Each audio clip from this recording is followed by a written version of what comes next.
Welcome to 0 to 60 Motoring once again. My name is Bill Oturi, and today I'm going to review a Toyota Vanguard. So back in 2007, Toyota had a weird idea. They wanted to satisfy the need of those buyers who wanted a Toyota RAV4 but found it to be too small. So what they did is that they took a Toyota RAV4 and applied a baking powder on it, which actually made it elongated. And now what you are seeing here is an elongated version or an extended version of the Toyota RAV4. So I want you to picture this Toyota Vanguard just as a long Toyota RAV4. So this is a highly anticipated review because many people have been asking about this car, and we have very many inquiries on our platforms regarding the Toyota Vanguard.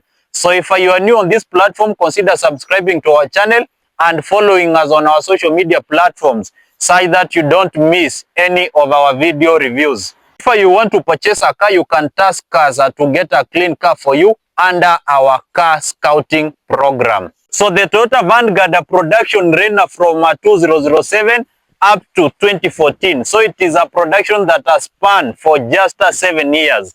Of course, during those 7 years, the Toyota Vanguard sold very well, even for our local market, whereby we started importing these cars at around 2014 because of the 7-year-old rule. The Toyota Vanguard was selling very well.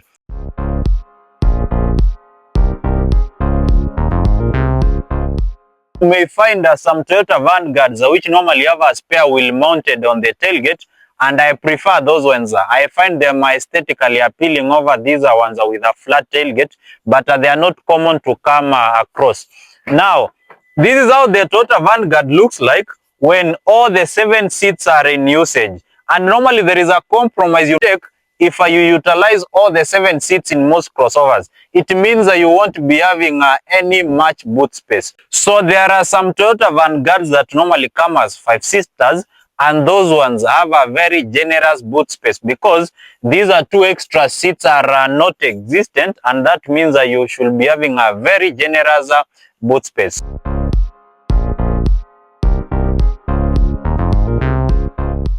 If you go into the Kenyan market and you want to purchase a Toyota Vanguard, the most common engine is going to be this 2.4-liter non-turbo petrol engine, which is also called a 2AZ engine. It is the same engine you're going to find in the Harrier 240G and of course the Toyota RAV4.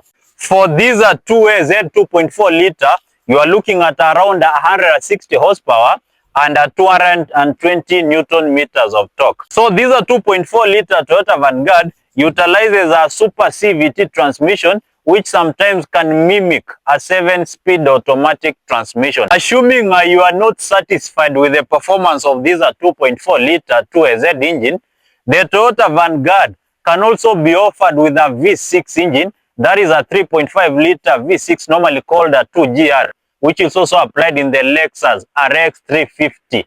In the V6 Vanguard, you are looking at over 250 horsepower, and most importantly, it comes with a 5-speed automatic transmission. Now, when you go into the market to purchase a Toyota Vanguard, most probably you could be purchasing this car because of how it looks like, or because of the ground clearance, and maybe something to do with off-roading. Now, if you go into the market, you will find that there are some Vanguards that are normally 2-wheel drive. By 2-wheel drive, I mean front-wheel drive. So, if you want something that can do slight off-roading, I'll advise that you consider a 4-wheel drive variation like the one I'm reviewing here today. So, if you are going into the market, make sure you also look under the belly of the car and confirm whether the car you're purchasing is a 2-wheel drive or it's a 4-wheel drive. I prefer a crossover that is a 4-wheel drive instead of 2-wheel drive, because imagine getting stuck in a big car like this one in a terrain or in a surface whereby someone with a Subaru Impreza is going to penetrate easily. So from my standpoint, I think purchasing a 4-wheel drive Vanguard is a better idea than a 2-wheel drive one, because if you are purchasing a big car like this one, it means at some point maybe you want the car to take you maybe on a mild off-roading. So what normally happens with the 4-wheel drive of this Toyota Vanguard is that most power is still sent to the front wheels until and otherwise there is a slippage. That is now when the car is going to distribute the power to all the 4 wheels. So in most cases, the car will still be running as a front-wheel drive car, unless and otherwise there is demand to distribute power to all the four wheels. So that's why sometimes the four-wheel drive variation and the two-wheel drive variation may not differ that much when it comes to fuel consumption. So the Toyota Vanguard is not a fast car, especially when you have this 2.4-liter engine, because I feel like the body of this car is too bulky for this car. But in most cases, I don't think that you should be going for the Toyota Vanguard if maybe you are into driving dynamics, because even the handling is not something that is really inspiring. Of course, there is a massive body roll around corners, but that one I think is because of the ground clearance of this car and how it has been built. So technically, the point is, if you are purchasing a Toyota Vanguard, driving dynamics or driving pleasure should be one of your least priorities, because I think there are other cars in this class that can drive better and handle in a more civilized manner. An example is the maybe Subaru Forester SH and something like the Mitsubishi Outlander. When I compare the performance of this car to other rivals utilizing 2.4-liter engines, for instance, a CRV with a 2.4-liter and an Outlander with a 2.4-liter, this one feels a little bit loud and busy, and the rivals will actually be delivering better performance than these 2.4-liter here. Now, when you are going uphill, you really have to rev these 2.4-liter for it to bring out any meaningful performance. And I think that is now where the difference comes in when you compare these 2.4-liter and maybe the V6 variation. So the way I look at these 2.4-liter Toyota Vanguard is that the power to weight ratio is on the lower side, because these 2.4-liter really struggles to make power and deliver any meaningful performance. So in most cases, you have to keep on revving this car for it maybe to bring out any performance. And of course, if you keep on revving the car or maintaining high RPMs for the car to move, that one actually now takes a toll on fuel consumption. So the Toyota Vanguard will do what it's meant to do in a simple way, moving you and your family from point A to B without any much drama.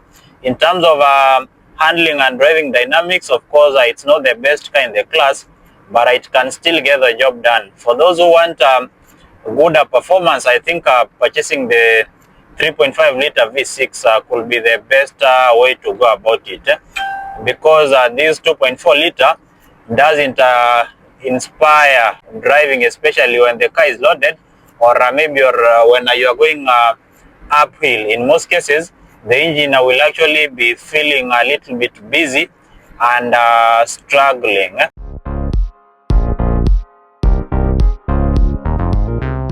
So how does the fuel consumption of the Toyota Vanguard look like?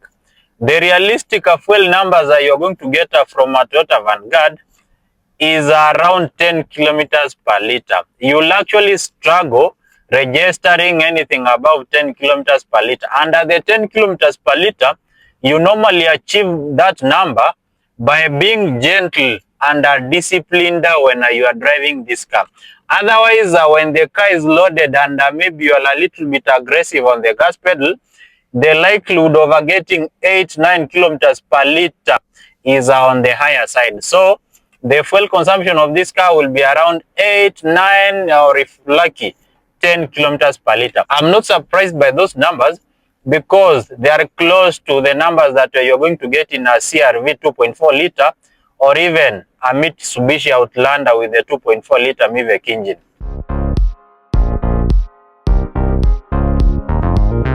How about reliability?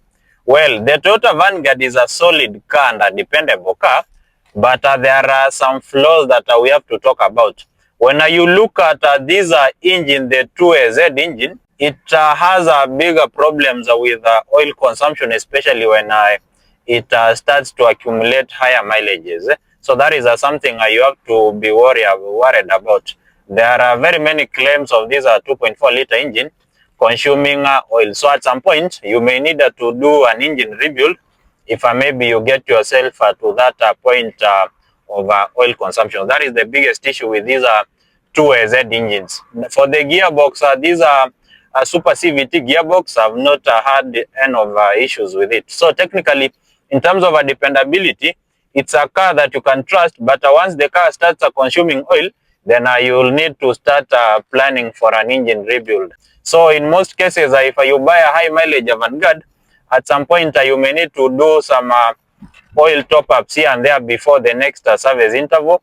And sometimes you may realize that even this car normally consumes oil even without any kind of leakage. So it's something that is very common with this Toyota Vanguard, even the Harrier 240G and the Toyota RAV4 utilizing these 2AZ engines. But once maybe you do that engine rebuild, or if the car has not started consuming oil, it is normally a very solid car and very dependable. There are not many things that can normally bring any other issues. Even with those oil top-ups, the car will still perform normally. It's only that if you are not keen or if you don't watch your oil levels, then it means that you are going to suffocate the car over lubrication, and that is how you're going to kill your engine. So that is how the reliability of the Toyota Vanguard looks like.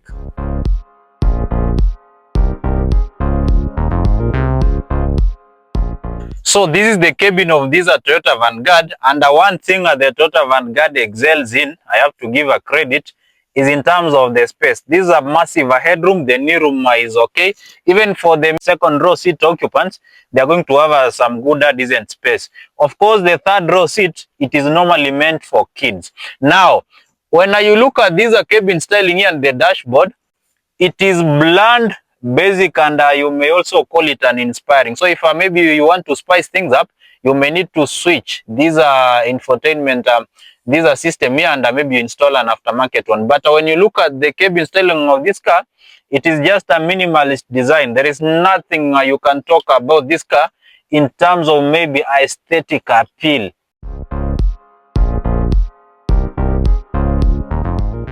When you go into the market to purchase a Toyota Vanguard, the pricing isn't on the lower side either. I think it's because these cars have a very high demand in our Kenyan market. The late batches, 2013, 2014 ones, I've seen them being listed for around 2 million shillings. And the earlier versions like this one, you'll find them at around 1.3 million shillings thereabouts. So if I was to rate this Toyota Vanguard in terms of value for money, in terms of the spacing element and practicality, I'll say that the car exceeds expectations, especially when you look at it in a 5-seater mode. Of course, when you utilize all the 7 seats, then you don't have any boot space left with you. When I look at it in terms of reliability, then I'll say it meets expectations. When I look at it in terms of driving dynamics and performance, I'll say that it falls short of expectations. When you look at the fuel consumption numbers, I'll say that it approaches expectations. So this is a car that you can trust that it is going to give you a good service and accommodate your family, as long as it's mechanically sound. So watch out for oil consumption issues. Those ones that can also mess up your car ownership journey with the Toyota Vanguard. That short review can give you a little bit of insights regarding the Toyota Vanguard. If you have any question regarding this car or any other car in the crossover family, you can channel your inquiries via our social media platforms. Alright guys, bye for now. I'll see you on the next one on a 0 to 60 motoring.